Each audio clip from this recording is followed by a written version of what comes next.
بسم الله الرحمن الرحيم. ألف لام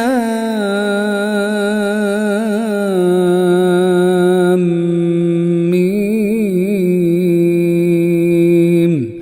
الله لا إله إلا هو الحي القيوم نزل عليك الكتاب بالحق مصدقا لما بين يديه وأنزل التوراة والإنجيل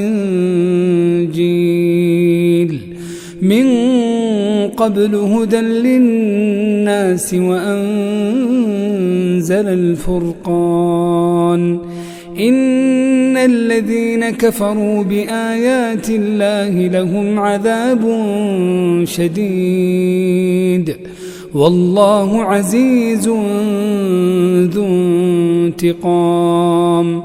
إن الله لا يخفى عليه شيء في الأرض ولا في السماء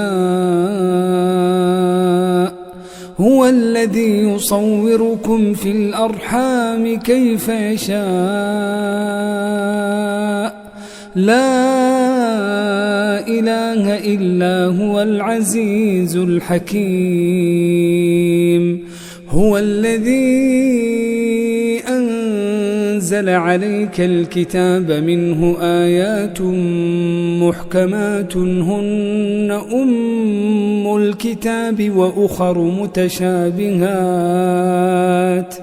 فأما الذين في قلوبهم زيغ فيتبعون ما تشابه منه ابتغاء الفتنة وابتغاء تأويله وما يعلم تأويله إلا الله والراسخون في العلم يقولون آمنا به كل من عند ربنا وما يذكر إلا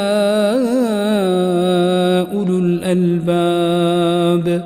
ربنا لا تزغ قلوبنا بعد إذ هديتنا وهب لنا من لدنك رحمة إنك أنت الوهاب. ربنا إنك جامع الناس ليوم لا ريب فيه إن الله لا يخلف الميعاد.